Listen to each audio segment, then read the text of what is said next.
बिस्मिल्लाहिर्रहमानिर्रहीम, अस्सलाम वालेकुम। आप सभी को खुशामदीद। मैं हूं सलमान मिर्ज़ा और अपने YouTube channel Salman Mirza studio में आप सभी को खुशामदीद कहता हूं, इस दुआ के साथ कि आप जहां हों, खैर वाफियत से हों, सेहतमंद हों, तंदुरुस्त हों। और ये वीडियो देखने के लिए आपने अपना कीमती वक्त निकाला है हुजूर वाला।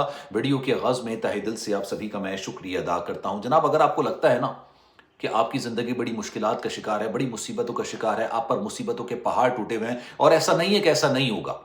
सबके साथ परेशानियां, सबके साथ मुसीबतें होती हैं, लेकिन इंसान की फितरत होती है कि उसको ऐसा लगता है कि उसके साथ जो परेशानी है, जो मुसीबत है ना, वो दूसरों से कई गुना ज़्यादा है। लेकिन हालांकि हकीकत इससे थोड़ी सी मुख्तलिफ होती है। मैं दिल से दुआ करता हूं कि अल्लाह ताला हर एक की परेशानियों और मुसीबतों को दूर करे, उसके लिए आसानी पैदा करे। लेकिन ये बात मैं आपसे क्यों कर रहा हूं?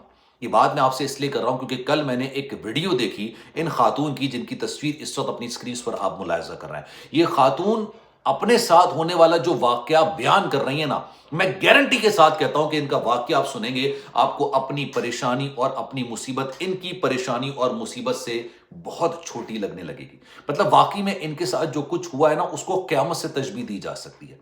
ये खातून बताती हैं कि जनाब, इनकी दो बहनें, सगी बहनें, दो बहनें ऑस्ट्रेलिया पढ़ने के लिए गई थी। अपने बाप की बड़ी दुलारी, बड़ी प्यारी, ठीक है, बड़े नाजू, हर बाप अपनी बेटी को बड़े नाजू से पालता है। असली और नस्ली बाप होगा तो अपनी बेटी को बड़े नाजू से, बड़ी मोहब्बत से, बड़े प्यार से पालेगा। अब ये दोनों पढ़ने के लिए ऑस्ट्रेलिया जाती हैं और यहाँ पे पीछे इनके जो वालिद साहब होते हैं, इन दोनों बहनों की शादियां तय करते हैं। ये दोनों बड़ी खुश होती हैं, अपने बाप के फैसले से बहुत खुश होती हैं, अपने बाप से बहुत प्यार करती हैं। इनका बाप अपनी जो दोनों बेटियां हैं उनसे बहुत प्यार करते हैं। बड़ा ये खूबसूरत सी लड़कियां थी। अब ये ऑस्ट्रेलिया से जब इनको खबर मिलती है कि इनकी शादी, इनकी मंगनी तय कर दी गई है, शादी की तारीख करीब आ रही है, ठीक है, शादी की तैयारियां कर रही हैं, दुल्हन बनने वाली हैं, ये जनाब ऑस्ट्रेलिया से पाकिस्तान वतन वापस आती हैं। इनका ताल्लुक होता है शहर कायद कराची से। जब ये वतन वापस आती हैं, कराची आती हैं, तो फिर शॉपिंग करने के लिए गुल प्लाजा चली जाती हैं। और गुल प्लाजा में जो क़यामत हुई है ना, मैं ये कहता हूं कि जनाब, एक इमारत में आग लगती है, एक मार्केट में आग लगती है, लेकिन उसके पीछे हजारों नहीं, लाखों नहीं, करोड़ों दास्तानें अपने पीछे छोड़ जाती है। हर घर के अंदर जिस तरह की क़यामत होती है ना, आप उसको गुमान भी नहीं कर सकते, सोच भी नहीं सकते। ये दोनों लड़कियां जो कि ऑस्ट्रेलिया से आई हुई होती हैं, ये इस गुल प्लाजा में जाती हैं और इसके बाद जिंदा बिचारी जल जाती है। दोनों लापता हैं। और आपको लगेगा कि ये वाकया बस यहां पर आके खत्म हो गया, बिल्कुल उसी तरीके से जैसे दूसरे लोग बेचारे जिंदा जल गए, लापता हो गए, इस तरीके से ये दोनों दोनों बहनें भी जल गई। लेकिन वाकया यहां पर खत्म नहीं हुआ, वाकया यहां से शुरू है। अब जरा गौर से सुनिएगा। ये खातून कहती कि जनाब, मेरी दो बहनें ऑस्ट्रेलिया से आती हैं, इनके वालिद साहब ने, हमारे वालिद साहब ने यानी, इनकी शादी तय की थी, खुश थी, ऑस्ट्रेलिया पढ़ने के लिए गई थी, वापस आई, शॉपिंग करने के लिए गई और जिंदा जल गई। लेकिन उन्होंने कहा यह वाकया नहीं असल। होता यह है कि इनके घर में ऐसी क़यामत हुई है कि शहर कायद कराची में रहने वाली ये फैमिली, ये दो बहनें, इनकी एक और बहन है जिसको महीना डेढ़ महीने पहले एक टैंकर, जो हमारे यहां चल रहे होते हैं ना, जो किसी को दिखते तक नहीं है, ना बाइक वाले को ना गाड़ी वाले को, वो इनकी बहन की टांगों को कुचल के चला गया। इनकी दोनों बहनों की टांगें कट गई। इन्होंने बताया शायद आगा खान अस्पताल में उनको लेके गए थे, उनको कुचल के चला गया और कुछ अरसे पहले उनकी मौत वाक़ई हुई है। यही अभी कहानी खत्म नहीं हुई, यही दास्तान खत्म नहीं हुई। उन्होंने बताया कुछ अरसे पहले, तकरीबन डेढ़ दो महीने पहले, हमारे घर के अंदर हमारे वालिद साहब का इंतकाल हुआ है। मेरे घर के अंदर मेरी वालिदा है जो कि 2 महीने में 2 जनाजे उठा चुकी हैं। एक अपने शौहर का, उनकी मैयत का मामला देख चुकी हैं, फिर अपनी एक जो बेटी है जो कि टैंकर के नीचे आ गई, उसकी दोनों टांगें कट गई। ये हमारे शहर का हाल है। और मैं आज एक वजीर को सुन रहा था और मुझे बड़े अफसोस के साथ कहना पड़ता है कि यार, मैंने एक जमाने में उनका इंटरव्यू भी किया था, लेकिन मुझे लगता था बहुत पढ़े लिखे लोग हैं और हैं भी पढ़े लिखे लोग, लेकिन यार अपनी हुकूमत को डिफेंड करने के चक्कर में इतने आगे चले गए कि कह रहे हैं कि जनाब, आग तो न्यूजीलैंड में भी लगी थी, वहां भी 40 लोग मर गए थे। आग लगती रहती है, लोग मरते रहते हैं, कोई मसले की बात नहीं होती। मतलब सोचिए, आप अंदाजा लगाइए मेंटेलिटी का।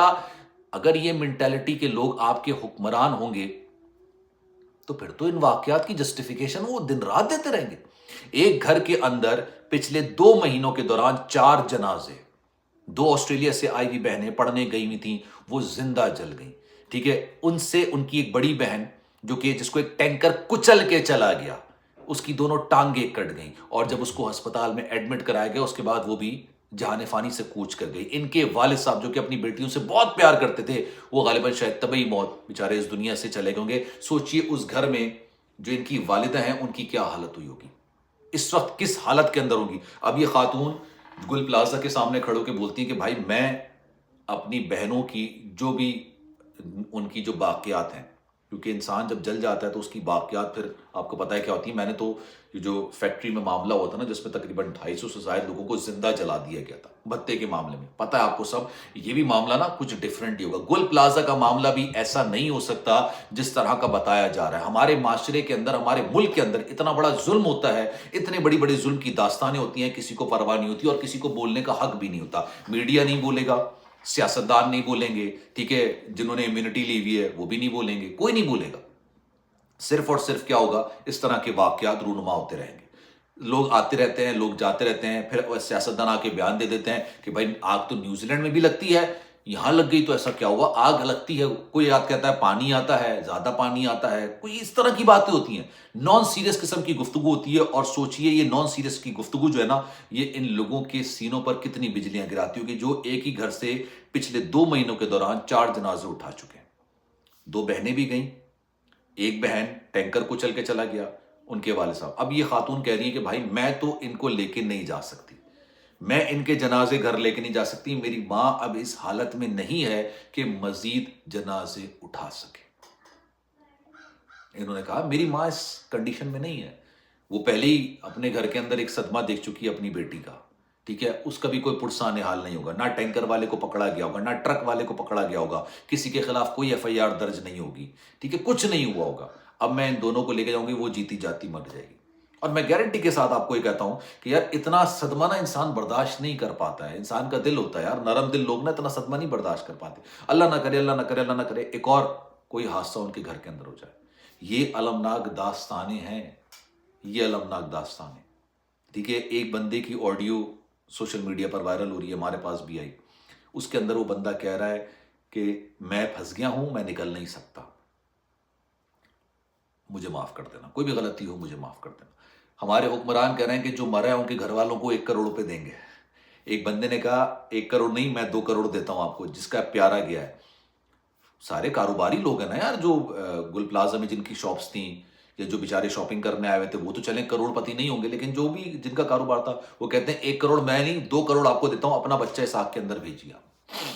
یہ سوچ ہے اس مینٹیلٹی کے ساتھ کہ یار اگر کسی کے ساتھ سانحہ ہوا ہے، آپ کی ذمہ داری بنتی ہے، ٹھیک ہے. آپ آج سے نہیں 17 سال سے حکومت کر رہے ہیں اس صوبے پہ، کم سے کم بولنے کا فن تو سیکھ لیجئے کہ کس کے ساتھ، اگر کسی کے ساتھ ظلم ہوا ہے، اس کا پیارا چلا گیا ہے، تو اس کو کس طرح سے تسلی دینی ہے. اس کے زخموں پر نمک تو نہیں رکھنا، مرچ تو نہیں رکھنا. آپ کی رائے کیا ہے؟ کامنٹ سیکشن میں اپنی رائے کا اظہار ضرور کیجیے گا. سلمان مرزا کو دیجیے اجازت. زندگی رہی، صحت رہی، آپ کی دعائیں رہیں تو انشاءاللہ آپ سے پھر ملاقات ہوگی. خیال رکھیے گا اپنا. اللہ حافظ.